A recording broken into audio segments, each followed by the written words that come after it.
O que é uma atmosfera? Por que aprender e entender a atmosfera da Terra? Essa atmosfera é uma fina camada gasosa que envolve o planeta. E é nela que nós vivemos, nela que ocorrem os fenômenos meteorológicos e mais que isso.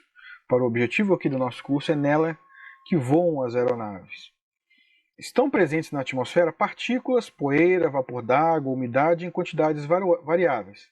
Estes outros componentes não afetam significativamente as propriedades do ar, porém têm um papel importante na definição da estrutura da atmosfera. Sobre a superfície da Terra, as propriedades da atmosfera não são constantes e variam com a época do ano e a posição geográfica. Ao longo da linha do Equador, a variação da temperatura é pequena ao longo do ano e sua média é alta.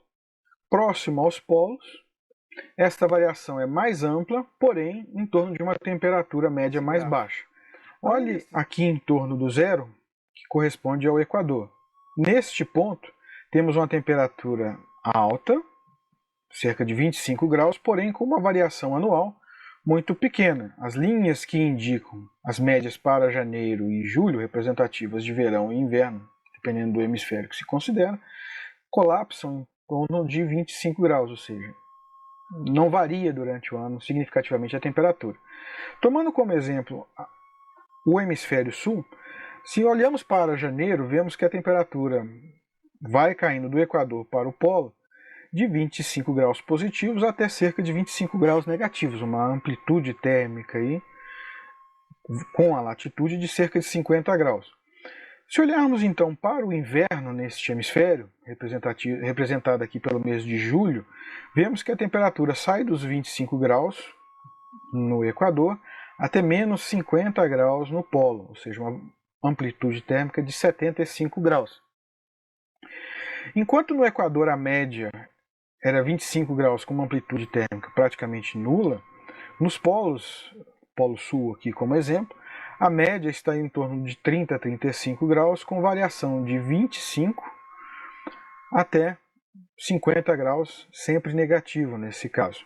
E fenômeno semelhante ocorre no Polo Norte, porém com os meses trocados aí, porque as estações são alternadas.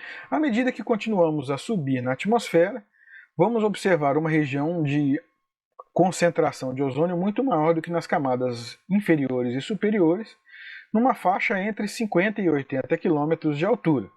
Nessa região de maior concentração de ozônio, a absorção de radiação ultravioleta aumenta, formando-se assim uma camada mais quente que leva o nome de mesosfera. Quando nós vemos notícias nos diversos meios de comunicação aí sobre os danos à camada de ozônio, está-se atrapalhando-se, danificando o filtro que existe nessa camada para a radiação. E a atmosfera, que seria aquecida nesse ponto, não é tão aquecida como deveria, e esse calor passa numa forma de uma radiação ultravioleta que pode ser nociva à vida, chegando até a superfície terrestre. Acima da mesosfera, há uma camada de ar em pressão muito baixa, chamada de termosfera, que se estende dos 80 km até cerca de 800 km acima da superfície terrestre. Por fim, acima da mesosfera, fica a exosfera, que já é uma camada de transição, a última camada da atmosfera, e marca aí a fronteira entre a atmosfera e o espaço. Vamos ver isso de uma maneira gráfica também. Partindo da superfície terrestre, nós temos a troposfera, na qual a temperatura decai com o aumento da altura. A estratosfera, com um trecho inicial aqui de temperatura aproximadamente constante e diminuindo com a altura, seguida da mesosfera, onde a temperatura volta a cair, a termosfera, onde ela volta a aumentar.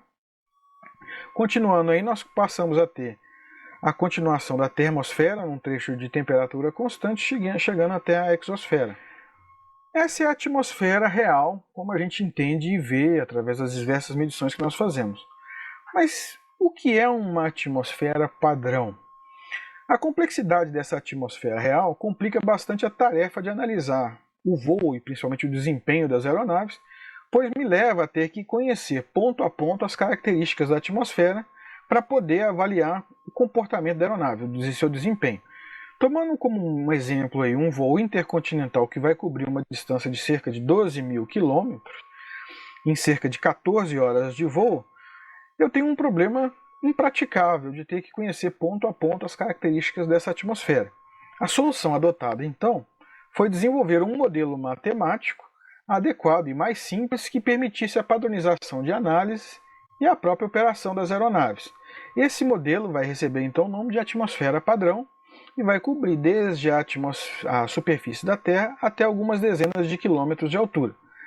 Para desenvolver e validar este modelo, foram feitas medições, que levam o nome tipo de sondagens, com balões meteorológicos, aeronaves.